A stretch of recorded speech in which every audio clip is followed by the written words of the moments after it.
Salut à toutes et à tous, alors aujourd'hui je vous retrouve pour une nouvelle vidéo, donc j'espère que vous allez bien. Comme vous pouvez voir, j'ai que les yeux de maquillés mais pas le teint, tout simplement puisqu'aujourd'hui on se retrouve pour un crash test d'un fond de teint et d'un anti-cerne donc que j'ai commandé récemment sur Amazon. Ça fait un petit moment que j'attends de le tester parce que je l'ai reçu il y a je crois une semaine et demie. Je vous retrouve dans cette vidéo pour le tester. J'ai tout d'abord commandé le L'Oréal Infaillible 24 heures Fresh Wear en teinte vin ivoire et ensuite j'ai pris le Maybelline Fit Me en teinte 05, donc qui je crois est un des plus clairs. Donc voilà au niveau des teintes. Alors lui, ce qui m'a donné envie, c'est que beaucoup de youtubeuses en parlent, dans le sens où c'est un très bon fond de teint drugstore qui matifie et qui a une bonne couvrance. Donc moi j'attends un peu ça d'un fond de teint, donc voilà, ça m'a donné envie de le tester. Et ensuite, le Maybelline Fit Me, ça fait des années que je le connais. Ma mère l'utilisait et moi, je l'utilisais il y a, je crois, 3 ans ou 4 ans de ça.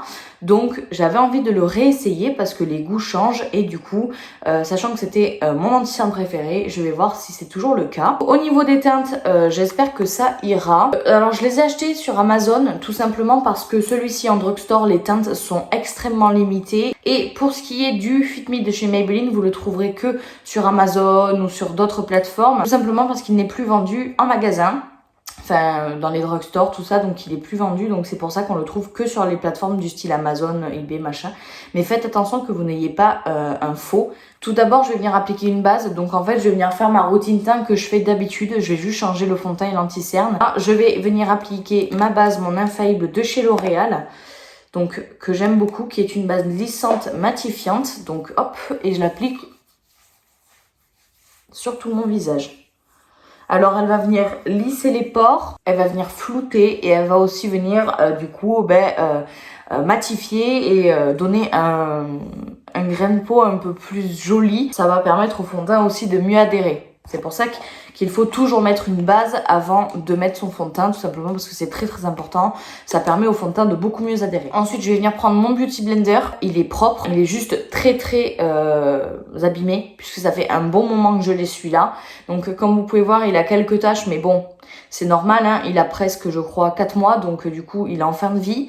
Je l'ai acheté celui-ci à Action, il est franchement très très bien, je le trouve vraiment bien moelleux et au fur et à mesure des lavages, il se moellise encore plus. Donc voilà, pour ce qui est du lavage, je voulais vous en parler puisque c'est très important de le laver tous les jours. Donc moi je lave après chaque utilisation, comme ça les bactéries ne restent pas dans le Beauty Blender. Je prends un savon de Marseille tout simple, je mouille à l'eau tiède, pas à l'eau froide, pas à l'eau bouillante, à l'eau tiède tout simplement. Ça permet de faire mieux partir les taches. Et donc je frotte sur le savon et après je presse comme ça. Donc c'est pour ça aussi que j'ai des morceaux d'éponge qui s'en vont parce que moi je presse assez fort et j'y vais pas de main morte. On va commencer tout de suite avec le fond de teint, le Infaillible 24 heures Fresh Wear. Donc je vais mettre 2 pompes. Je sais pas s'il m'ira. Ça a l'air d'être pas trop mal, donc on va voir ça. Donc hop, je viens l'étaler. Donc déjà il a une bonne odeur. Enfin je trouve que l'odeur n'est pas dérangeante. C'est très important hein, d'avoir un fond de teint qui ne sent pas mauvais. Donc j'ai fait mes yeux et mes sourcils tout simplement parce que je voulais que ce soit un peu plus présentable. Enfin je voulais être un peu plus présentable. Au niveau de la teinte c'est parfait. Hein. Donc je suis super contente. Parce que à chaque fois je me gourre. Quoique ici j'ai l'impression d'avoir des zones de visage un peu plus foncées que d'autres. Donc surtout bien estomper, aller aux oreilles, surtout descendre dans le cou. C'est des choses qu'on ne fait pas vraiment quand on se dit ouais c'est ma teinte. Mais il faut toujours le faire parce que c'est très important. Il se blende vraiment très bien. Là je trouve qu'il est vraiment bien uniforme sur ma peau. Au niveau de la couvrance, je dirais que c'est une couvrance moyenne. Pour l'instant je trouve que c'est plutôt pas mal. Voilà, niveau la couvrance, c'est pas trop mal. Là, j'ai quelques cicatrices qu'on voit encore en transparence. Donc je pense que je vais venir rajouter 1 ou 2 couches. Enfin, zéro imperfection, zéro transfert, zéro brillance, zéro effet masque, ne dessèche pas. Je vais venir juste rajouter, hop, un tout petit peu. Vous voyez comment l'éponge, elle se salit vite. Et je vais juste venir en rajouter ici pour voir si elle est modulable, la couvrance. Alors c'est un fond de teint mat, mais comme vous pouvez voir, il y a encore quand même un peu de glowy. Il est censé tenir 24 heures, donc c'est pour ça que je vous prends en crash test. Je vous retrouverai ce soir pour vous faire un bilan. Donc voilà. Et ensuite, je vous dirai ce que j'en pense donc ce soir. Pour l'instant, je suis vraiment contente. Il a vraiment un bel effet sur ma peau, je trouve. Désolée, je peux pas plus zoomer parce que comme vous savez, je filme avec mon téléphone et donc on est très restreint. Mais j'ai l'impression que vous voyez vraiment bien l'ensemble et que, bon, même si ça brille un petit peu, en vrai, je trouve ça beaucoup plus mat qu'en caméra, donc voilà. Il est vraiment très joli sur la peau, je suis vraiment pas du tout déçue pour l'instant. Le rendu, c'est vraiment comme je l'aime. Et la teinte, c'est vraiment ma teinte, hein. Enfin, comme vous pouvez. Donc on va passer au correcteur et je vais donc utiliser, donc c'est la teinte 05. Je vais venir l'appliquer en triangle et donc là, c'est la teinte parfaite. Comme vous pouvez voir, parce qu'elle va éclaircir mon dessous d'œil. Tout simplement. Alors, ça, je m'en souviens. L'embout est minuscule, donc il faut y revenir 45 fois. Et donc, je me rappelle que j'en utilisais beaucoup. Parce que, je mets beaucoup d'anti-cerne. Ensuite, je vais venir remettre sur mes points de lumière. Donc, comme d'habitude, ça, même si j'ai un fond de teint couvrant, je viens en mettre toujours sur mes points de lumière. Et ça me permettra aussi de continuer à camoufler mes cicatrices ici. Puisque là, je mets un full coverage. Donc, voilà. Alors, je vais prendre le côté pointu de mon éponge et je vais venir estomper tout simplement.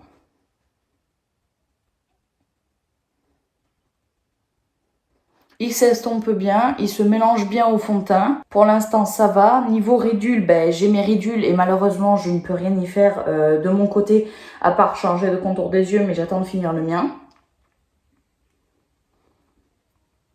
Ils se font vraiment bien à l'anti-cerne, je le trouve un peu gras. Après, parce que j'utilise l'instant anti-âge en ce moment de chez Maybelline. Et de chez Maybelline. Et je le trouve beaucoup moins gras au niveau du contour des yeux. Il est vraiment gras.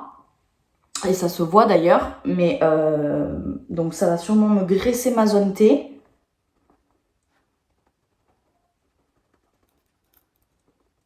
Donc voilà, comme vous pouvez voir, ça a vraiment bien illuminé par contre, mais je trouve ce côté-là beaucoup plus gras que... Ah non, non, toujours aussi gras. Donc bon, il est gras, mais par contre la couvrance, moi, me convient. J'ai pas des cernes de 8 mètres de long et j'ai pas des cernes très très bleues. J'aurais aimé un tout petit peu plus de couvrance, mais ça c'est modulable. Mais pour l'instant, ça va très bien. Donc là, je vais juste venir vite poudrer mon anti-cerne avant que ça fasse carnage. Je vais venir prendre ma poudre libre, d'ailleurs qui, comme vous pouvez voir, est en fin de vie. Donc, il va falloir que je me bouge en racheter une. Donc, moi, ce que je fais, c'est que je prends un tout petit beauty blender et que je viens prendre de la poudre et je vais venir juste, hop, réestomper pour pas poudrer vraiment trop les ridules, même si, bon, elles sont là, elles sont là. Et je vais venir, en fait, faire un sorte de baking, en fait, sur mes cernes. Comme ça, voilà, tout simplement. Il n'y a rien de plus simple. Donc, hop. Je mets vraiment sur toutes les cernes. Après, je poudrerai le reste avec le pinceau. Mais pour l'instant, je fais comme ça. Voilà. Donc là, je laisse un petit peu absorber. Et en attendant, je vais venir prendre mon pinceau comme ceci. Et je vais venir poudrer d'abord le menton. Poudrer le front. Bon, là, ma poudre... adios, hein. Hop là, il n'y en a plus. C'est génial. En direct live, j'ai fini ma poudre. Donc vous la verrez dans les produits terminés bientôt. Donc là, j'ai estompé au niveau de là. Moi, ça me convient. Cette poudre est bien, mais comme vous pouvez voir, elle me fait des plaques. Je pense que c'est des plaques de sécheresse, mais c'est ignoble. Une fois poudré, j'aime vraiment beaucoup le rendu du fond de teint. Donc là, je vais faire mon teint et je vous retrouve juste après. Je vais faire bronzer, blush, highlighter et je vous retrouve juste après pour voir si vraiment toutes les autres matières se fondent vraiment bien au fond de teint et tout. Donc je vous retrouve après. Donc voilà pour ce qui est du teint. Donc j'ai tout fini. J'ai utilisé le Hoola de chez Benefit comme d'habitude. J'ai aussi utilisé ma palette de blush comme d'habitude, donc j'ai utilisé celui-ci. J'ai utilisé, bien sûr, mon highlighter, le Set the Tone de chez Révolution. On ne change pas une équipe qui gagne. Donc j'ai utilisé mes produits que je connais et que je sais comment ils évoluent sur ma peau. Comme ça me permettra d'émettre un avis sur le fond de teint qui est objectif. Dans le sens où je sais que moi, mes produits fonctionnent sur ma peau, tiennent bien sur ma peau et ils sont vraiment bien. Donc voilà, pour le look total, j'ai mis un rouge à lèvres rouge tout simplement parce que les yeux sont simples. C'est le Givenchy qui est super beau en teinte grenat initié, c'est le 307. Il est sublime, je le trouve beaucoup plus foncé sur le raisin que sur la bouche, mais c'est pas grave, il est très joli, c'est ma meilleure amie qui me l'a donné. Donc voilà pour ce qui est du crash test. Maintenant, je vais voir le fond de teint évoluer toute la journée et je vous retrouve ce soir pour le compte rendu, tout simplement. Et donc ce soir, vous verrez comment il aura évolué sur ma peau. Donc j'aurai passé sûrement plusieurs heures puisque là, il est, je crois, 10 heures. Je vous retrouve ce soir pour le compte rendu du fond de teint et de l'anti-cerne. Donc je vous retrouve, il est 17h30, alors je sais pas si le cadrage est bon, donc je vous retrouve pour le résultat final, puisqu'après je vais manger, j'aurai pas du tout le temps de vous le faire, donc du coup là ça fait déjà 7 heures que je porte le fond de teint. Donc au niveau du rendu, alors franchement je suis déçue, ça dépend des choses, donc je vais le réessayer avec une autre poudre, puisque comme vous avez vu sur mon Instagram, si vous l'avez pas vu, je vous le mets juste ici, j'ai acheté une nouvelle poudre. Donc c'est la Stay Matte de chez Rimmel, du coup on va voir si ça va mieux et puis je rachèterai d'autres poudres. Donc je sais pas, mais je pense que ça peut devenir de ma poudre parce que ici j'ai toujours des problèmes à cause de ma poudre puisqu'elle matifie pas bien et elle fixe pas assez bien. Donc ici et ici j'ai un énorme amas de matière qui est parti, c'est très gras. C'est gras, j'ai énormément de plissures au niveau de l'anti-cerne, je suis assez déçue. Comme vous pouvez voir, voilà, hein, les images parlent d'elles-mêmes. J'ai beaucoup de fond de teint qui est parti au niveau des ailes du nez. Au niveau du nez, pareil, j'ai un amas de matière et comme vous pouvez voir ici, ça a stagné dans ma ride du lion. C'est pas filé dans les sillons nasogéniens, donc franchement ça déjà c'est un point positif. Ensuite, au niveau des joues, tout s'est bien tenu. Il n'y a pas de déplacement de matière, il n'y a pas d'effet matière. Donc franchement, au niveau des joues et du haut du front, ça va. Au niveau de la matité, je brille un peu ici, mais franchement, j'ai eu pire. Voilà, donc au niveau des sourcils, déjà, c'est la galère puisque je les ai pas épilés. Il faut absolument que je les épile. Mais au niveau du menton, pareil, comme vous pouvez voir, j'ai plus du tout de matière sur le menton. J'ai transpiré normalement aujourd'hui. Et je trouve que dans l'ensemble, y a quand même plusieurs défauts. J'ai les amas de matière au niveau des joues et du nez, donc ici. L'anti-cerne, je le réessayerai hors fond de teint, peut-être seul, comme j'ai l'habitude de faire. Vous savez que je porte souvent les anti-cernes seuls. Donc je vais peut-être l'essayer seul, mais là pour l'instant je suis assez déçue du résultat. Je vais re-essayer le fond de teint peut-être sans la base, peut-être... avec d'autres produits. Donc je vous retrouve, on est le lendemain. Donc comme vous savez, hier pour moi et il y a quelques secondes pour vous, j'ai testé le Infaillible 24 heures Fresh Wear. Donc je suis désolée pour ce qui est luminosité et tout. J'espère que vous entendez pas trop le vent. Je filme dehors parce que c'est la meilleure luminosité qu'on ait. Donc alors, j'ai testé celui-ci hier avec, comme vous savez, le Maybelline de chez, le Fit Me de chez Maybelline en teinte 05. J'ai fait le date du soir. J'étais vachement déçue du résultat. Je trouvais que c'était assez gras, tout ça. Donc voilà, ça n'a pas fait bon mélange. Pour le coup, je m'étais dit que j'allais le tester avec un autre anti-cerne et tout ça. Et en plus, je l'ai mis avec ma poudre AOA Studio, donc la libre, que je suis pas fan du tout, que je trouve elle est pas bien pour moi. Donc je l'ai terminé, ça m'a permis de racheter une autre poudre. Donc du coup, j'ai mis le Infaillible sans base cette fois-ci, même si bon, c'est très conseillé de mettre une base. Mais bon, je l'ai mis sans base. J'ai ensuite mis mon effaceur anti-âge que j'utilise en ce moment et que j'ai en teinte 0 ivoire, tout est en ivoire, hein.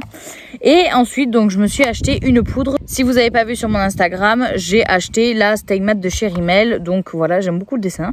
Je l'ai acheté en 001 transparente. Et voilà donc ce que ça fait. Donc je l'ai depuis 10h ce matin et il est actuellement 20h. Donc ça fait pas mal de temps que je l'ai sur la peau et je remarque que la différence est là. Donc au niveau d'ici, j'ai toujours l'effet matière, hein. Mais bon après j'ai porté mes lunettes de soleil, donc je pense que ça vient de là. C'est beaucoup moins gros qu'hier, hein. Mais ici j'ai quelques petites trucs qui sont partis. Ensuite, au niveau du menton, c'est parti aussi un peu, mais beaucoup moins qu'hier. Et niveau de ma ride, ici, c'est toujours. Mais bon, tous mes fonds de teint, tous mes bébés crèmes, tous mes anti-cernes filent dans ma ride du lion, tout simplement parce que elle est hyper présente. Toute la journée, je joue avec. Donc, du coup, tout le temps, en fait, j'ai des tout le temps en fait j'ai du fond de teint ou quoi qui vient dedans, mais dans l'ensemble j'ai un très bon teint. Bon par contre j'ai dû repoudrer, mais bon comme avec toutes mes poudres quasiment, puisque j'ai une peau qui graisse très rapidement, je l'ai repoudré, je pense je l'ai repoudré à 16h. Là, en tout cas, je voulais vous faire cette petite update, même si c'est assez court. Je voulais vous faire cette petite update parce que ça pouvait peut-être vous aider. Je vais continuer quand même à le tester, donc je pense que je le testerai avec une base et ça. Ensuite, je testerai une base avec ça tout seul, avec un autre anti-cerne encore, parce que j'en ai d'autres anti-cernes. Et celui-ci, je le testerai seul et avec d'autres produits, parce que bon, très très bien au niveau de la teinte, mais j'ai l'impression que il est beaucoup trop gras pour moi, enfin pour ce que j'attends en tout cas de maintenant, puisque avant je l'aimais beaucoup, mais bon voilà, en tout cas pour ce qui est du rendu aujourd'hui, voilà, au niveau du nez c'est pareil, ça file, hein, donc voilà, à la fin de la journée j'ai pas un teint vraiment dégueulasse, mais voilà, j'ai eu mieux et donc je vais continuer à le tester, voir si ça me va. Par contre je le prendrai en une teinte un peu plus claire, tout simplement parce qu'il s'oxyde. Donc du coup voilà. Mais sinon franchement bien, flacon pompe et tout, franchement je suis plutôt contente. J'aime beaucoup l'esthétique aussi du packaging, j'en ai pas parlé, mais franchement j'aime beaucoup. Et cette poudre, tant qu'à faire, si je peux vous en parler, elle est vraiment bien. Elle matifie bien, elle fait pas d'effet matière, elle fait pas d'effet plâtre. Franchement, je la trouve vachement bien. Maintenant, je vais quand même en racheter d'autres poudres parce que là c'était une poudre histoire d'eux. Mais j'ai pour projet de m'acheter d'autres poudres, donc voilà. Mais sinon, franchement, elle fait bien son taf et je trouve qu'elle est assez fine pour une poudre compacte. C'est pas un fond de teint, c'est une poudre, donc c'est vraiment bien dans le sens où ça apporte pas plus de couvrance, même si bon ça fonce un peu le teint, puisque même si elle est très claire, elle fonce le teint, puisque toutes les poudres teintées foncent le teint, donc voilà, c'est comme ça, à part si vous avez une poudre blanche qui soit elle vous blanchit, soit elle laisse votre teint exactement comme il est. Donc du coup j'ai fini de vous en parler et du coup je vous laisse avec la suite de la vidéo. Mais sinon je pense que si on règle le problème d'ici, le reste ça va, parce qu'en soi le menton c'est pas dérangeant. Donc voilà pour ce qui est du topo final, dans le sens où franchement comme ça c'est homogène tout ça, et puis quand on me voit ça va, hein, franchement, à part ici où ça se voit quand même pas mal, même à l'œil nu, hein, vous voyez, je pense que là ici il y a plus de matière, c'est un peu chiant, mais bon sinon dans l'ensemble le fond de teint se porte vraiment bien. Là il brille mais pas énormément, donc niveau matité il tient ses promesses, et ça c'est bien parce que j'ai une peau grasse, comme vous le savez. Franchement je suis plutôt contente du résultat, donc j'espère vraiment qu'avec d'autres produits ça améliorera un peu les défauts que j'ai à l'instant T. Donc voilà, en tout cas ça m'a fait super plaisir de vous faire cette vidéo où je teste des fonds de teint et l'anti-cerne, donc dites-moi si vous ça vous a plu. Donc je vous fais de gros bisous et n'hésitez pas à vous abonner à mon compte Instagram et à vous abonner à ma chaîne YouTube et activer la cloche pour les notifications. Moi je vous fais de gros bisous et je vous dis à bientôt pour une prochaine vidéo. Ciao ciao.